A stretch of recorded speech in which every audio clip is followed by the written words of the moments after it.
ಕೇಂದ್ರದಲ್ಲಿ ನರೇಂದ್ರ ಮೋದಿ 3.0 ದರ್ಬಾರ್ ಮತ್ತೆ ಆರಂಭವಾಗಲಿದೆ. ಎನ್ಡಿಎ ಮೈತ್ರಿಕೂಟ ಸತತ 3ನೇ ಬಾರಿಗೆ ಅಧಿಕಾರದ ಗದ್ದುಗೆ ಏರ್ತಾ ಇದ್ದು, ಜೂನ್ 9ರ ಸಂಜೆ 6 ಗಂಟೆಗೆ ದಾಮೋದರ್ ದಾಸ್ ನರೇಂದ್ರ ಮೋದಿ ಅವರು 3ನೇ ಬಾರಿ ದೇಶದ ಪ್ರಧಾನಮಂತ್ರಿಗಳಾಗಿ ಪದಗ್ರಹಣ ಮಾಡಲಿದ್ದಾರೆ. ಇಂದು ಎನ್ಡಿಎ ಸಭೆ ನಡೆಯಲಿದೆ. ಮೋದಿ ಪ್ರಮಾಣ ವಚನಕ್ಕೆ ರಾಷ್ಟ್ರಪತಿ ಭವನದಲ್ಲಿ ಅಂತಿಮ ಸಿದ್ಧತೆಗಳು ಒಂದೆಡೆ ಸಾಗಿದೆ.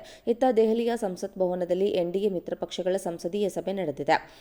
ಈ ಸಭೆಯಲ್ಲಿ ಬಿಜೆಪಿ ಮತ್ತು ಮಿತ್ರ ಪಕ್ಷಗಳಿಗೆ ಹಂಚಿಕೆಯಾಗಲಿರುವ ಸಚಿವ ಸ್ಥಾನ, ಎನ್ಡಿಎ ಸಂಚಾಲಕ ಹುದ್ದೆ, ಸ್ಪೀಕರ್, ಉಪ ಸ್ಪೀಕರ್ ಹುದ್ದೆ ಇತ್ಯಾದಿ ಎಲ್ಲದರ ಬಗ್ಗೆ ತೀರ್ಮಾನವಾಗಲಿದೆ. ಇಂದು ಸಭೆ ಮುಕ್ತಾಯದ ಬಳಿಕ ಎನ್ಡಿಎ ನಾಯಕರ ನಿಯೋಗ ರಾಷ್ಟ್ರಪತಿ ಭವನಕ್ಕೆ ತೆರಳಲಿದ್ದು, ಸರ್ಕಾರ ರಚನೆ ಹಕ್ಕು ಮಂಡಿಸಲಿದ್ದಾರೆ. ಬಿಜೆಪಿ 4.1 ಸೂತ್ರ. ಎನ್ಡಿಎ ಮಿತ್ರ ಪಕ್ಷಗಳ ಸಚಿವ ಸ್ಥಾನದ ಬೇಡಿಕೆಗೆ ಬಿಜೆಪಿ ಸೂತ್ರ ಹೆಣೆದಿದೆ. ಪ್ರತಿ 4 ಸಂಸದರಿಗೆ 1 ಸಚಿವ ಸ್ಥಾನ ನೀಡುವ ಭರವಸೆ ನೀಡಿದೆ. ಈ ಪ್ರಕಾರ 16 ಸಂಸದರನ್ನ ಹೊಂದಿರುವ ಟಿಡಿಪಿ 4 ಸಚಿವ ಸ್ಥಾನ ಸಿಗುವ ಸಾಧ್ಯತೆ ಇದೆ. 12 ಸಂಸದರನ್ನ ಹೊಂದಿರುವ ಜೆಡಿಯುಗೆ 3 ಸಚಿವ ಸ್ಥಾನ ಸಿಗಲಿದೆ. ಟಿಡಿಪಿಗೆ ಸ್ಪೀಕರ್ ಸ್ಥಾನ ಕೊಡದಿರಲು ಬಿಜೆಪಿ ನಿರ್ಧಾರ ಮಾಡಿದೆ ಎಂದು ಮೂಲಗಳಿಂದ ತಿಳಿದುಬಂದಿದೆ. ಪ್ರಮುಖ ಖಾತೆಗಳನ್ನು ತನ್ನಲ್ಲೇ ಉಳಿಸಿಕೊಳ್ಳುವ ಬಿಜೆಪಿ ಚಿಂತನೆ ನಡೆಸಿದೆ. ಹಣಕಾಸು, ಗೃಹ, ವಿದೇಶಾಂಗ, ರಕ್ಷಣಾ ಖಾತೆ ಬಿಟ್ಟುಕೊಡದಿರುವ ಬಿಜೆಪಿ ನಿರ್ಧಾರ ಮಾಡಿದೆ ಎನ್ನಲಾಗ್ತಾ ಇದೆ. ರೈಲ್ವೆ, ಸಾರಿಗೆ, ಮೂಲಸೌಕರ್ಯ, ಸಮಾಜ ಕಲ್ಯಾಣ ಮತ್ತು ಕೃಷಿ ಖಾತೆಯೂ ಬಿಜೆಪಿಯೇ ಉಳಿಸಿಕೊಳ್ಳುವ ಸಾಧ್ಯತೆ ಇದೆ. ಕರ್ನಾಟಕಕ್ಕೆ ಎಷ್ಟು ಸ್ಥಾನ? ಕರ್ನಾಟಕದಲ್ಲಿ ಈ ಬಾರಿ ಬಿಜೆಪಿ ಜೆಡಿಎಸ್ ಮೈತ್ರಿಯಾಗಿ ಚುನಾವಣೆ ಎದುರಿಸಿದ್ದು, ಈ ಎರಡೂ ಪಕ್ಷಗಳು ಸೇರಿ 2ರಿಂದ 3 ಸ್ಥಾನ ಸಿಗುವ ಸಾಧ್ಯತೆ ಇದೆ.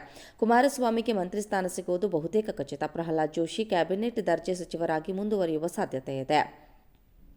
ಸಚಿವ ಸಂಪುಟದಲ್ಲಿ ಉತ್ತಮವಾಗಿ ಕಾರ್ಯನಿರ್ವಹಿಸುವ ನಾಯಕರನ್ನ ಸೇರಿಸಿಕೊಂಡು ಪಕ್ಷ ಬಲಪಡಿಸುವ ಗುರಿಯನ್ನು ಹೊಂದಿರುವ ಕ್ರಮದಲ್ಲಿ ಮೋದಿ ಸರ್ಕಾರದಲ್ಲಿ ಈ ಬಾರಿ ಹಲವು ಸಚಿವರನ್ನ ಕೈಬಿಡಲು ಬಿಜೆಪಿ ಚಿಂತಿಸ್ತಾ ಇದೆ.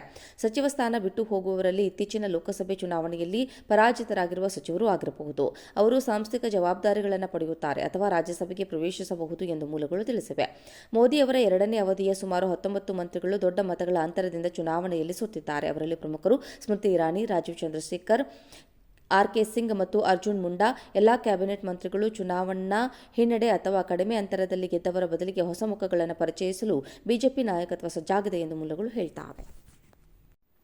ಕೇಂದ್ರದಲ್ಲಿ ನರೇಂದ್ರ ಮೋದಿ 3.0 ದರ್ಬಾರ್ ಮತ್ತೆ ಆರಂಭವಾಗಲಿದೆ. ಎನ್ಡಿಎ ಮೈತ್ರಿಕೂಟ ಸತತ 3ನೇ ಬಾರಿಗೆ ಅಧಿಕಾರದ ಗದ್ದುಗೆ ಏರ್ತಾ ಇದ್ದು, ಜೂನ್ 9ರ ಸಂಜೆ 6 ಗಂಟೆಗೆ ದಾಮೋದರ್ ದಾಸ್ ನರೇಂದ್ರ ಮೋದಿ ಅವರು 3ನೇ ಬಾರಿ ದೇಶದ ಪ್ರಧಾನಮಂತ್ರಿಗಳಾಗಿ ಪದಗ್ರಹಣ ಮಾಡಲಿದ್ದಾರೆ. ಇಂದು ಎನ್ಡಿಎ ಸಭೆ ನಡೆಯಲಿದೆ. ಮೋದಿ ಪ್ರಮಾಣ ವಚನಕ್ಕೆ ರಾಷ್ಟ್ರಪತಿ ಭವನದಲ್ಲಿ ಅಂತಿಮ ಸಿದ್ಧತೆಗಳು ಒಂದೆಡೆ ಸಾಗಿದೆ. ಇತ್ತ ದೆಹಲಿಯ ಸಂಸತ್ ಭವನದಲ್ಲಿ ಎನ್ಡಿಎ ಮಿತ್ರ ಪಕ್ಷಗಳ ಸಂಸದೀಯ ಸಭೆ ನಡೆದಿದೆ.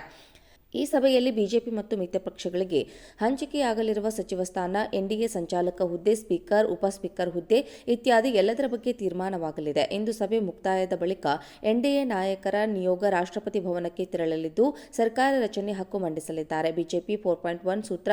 ಎನ್ಡಿಎ ಮಿತ್ರ ಪಕ್ಷಗಳ ಸಚಿವ ಸ್ಥಾನದ ಬೇಡಿಕೆಗೆ ಬಿಜೆಪಿ ಸೂತ್ರ ಹೆಣೆದಿದೆ.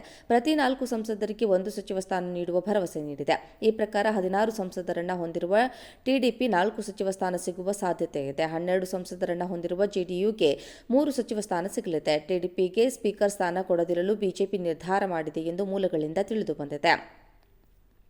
ಪ್ರಮುಖ ಖಾತೆಗಳನ್ನು ತನ್ನಲ್ಲೇ ಉಳಿಸಿಕೊಳ್ಳುವ ಬಿಜೆಪಿ ಚಿಂತನೆ ನಡೆಸಿದೆ. ಹಣಕಾಸು, ಗೃಹ, ವಿದೇಶಾಂಗ, ರಕ್ಷಣಾ ಖಾತೆ ಬಿಟ್ಟುಕೊಡದಿರುವ ಬಿಜೆಪಿ ನಿರ್ಧಾರ ಮಾಡಿದೆ ಎನ್ನಲಾಗ್ತಾ ಇದೆ. ರೈಲ್ವೆ, ಸಾರಿಗೆ, ಮೂಲಸೌಕರ್ಯ, ಸಮಾಜ ಕಲ್ಯಾಣ ಮತ್ತು ಕೃಷಿ ಖಾತೆಯೂ ಬಿಜೆಪಿಯೇ ಉಳಿಸಿಕೊಳ್ಳುವ ಸಾಧ್ಯತೆ ಇದೆ. ಕರ್ನಾಟಕಕ್ಕೆ ಎಷ್ಟು ಸ್ಥಾನ? ಕರ್ನಾಟಕದಲ್ಲಿ ಈ ಬಾರಿ ಬಿಜೆಪಿ ಜೆಡಿಎಸ್ ಮೈತ್ರಿಯಾಗಿ ಚುನಾವಣೆ ಎದುರಿಸಿದ್ದು, ಈ ಎರಡೂ ಪಕ್ಷಗಳು ಸೇರಿ 2ರಿಂದ 3 ಸ್ಥಾನ ಸಿಗುವ ಸಾಧ್ಯತೆ ಇದೆ. ಕುಮಾರಸ್ವಾಮಿಗೆ ಮಂತ್ರಿ ಸ್ಥಾನ ಸಿಗುವುದು ಬಹುತೇಕ ಖಚಿತ. ಪ್ರಹ್ಲಾದ್ ಜೋಶಿ ಕ್ಯಾಬಿನೆಟ್ ದರ್ಜೆ ಸಚಿವರಾಗಿ ಮುಂದುವರಿಯುವ ಸಾಧ್ಯತೆ ಇದೆ. ಸಚಿವ ಸಂಪುಟದಲ್ಲಿ ಉತ್ತಮವಾಗಿ ಕಾರ್ಯನಿರ್ವಹಿಸುವ ನಾಯಕರನ್ನ ಸೇರಿಸಿಕೊಂಡು ಪಕ್ಷ ಬಲಪಡಿಸುವ ಗುರಿಯನ್ನು ಹೊಂದಿರುವ ಕ್ರಮದಲ್ಲಿ ಮೋದಿ ಸರ್ಕಾರದಲ್ಲಿ ಈ ಬಾರಿ ಹಲವು ಸಚಿವರನ್ನ ಕೈಬಿಡಲು ಬಿಜೆಪಿ ಚಿಂತಿಸ್ತಾ ಇದೆ. ಸಚಿವ ಸ್ಥಾನ ಬಿಟ್ಟು ಹೋಗುವವರಲ್ಲಿ ಇತ್ತೀಚಿನ ಲೋಕಸಭೆ ಚುನಾವಣೆಯಲ್ಲಿ ಪರಾಜಿತರಾಗಿರುವ ಸಚಿವರು ಆಗಿರಬಹುದು.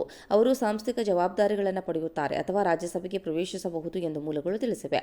ಮೋದಿ ಅವರ 2ನೇ ಅವಧಿಯ ಸುಮಾರು 19 ಮಂತ್ರಿಗಳು ದೊಡ್ಡ ಮತಗಳ ಅಂತರದಿಂದ ಚುನಾವಣೆಯಲ್ಲಿ ಸೋತಿದ್ದಾರೆ. ಅವರಲ್ಲಿ ಪ್ರಮುಖರು ಸ್ಮೃತಿ ಇರಾನಿ, ರಾಜೀವ್ ಚಂದ್ರಶೇಖರ್, ಆರ್.ಕೆ. ಸಿಂಗ್ ಮತ್ತು ಅರ್ಜುನ್ ಮುಂಡಾ.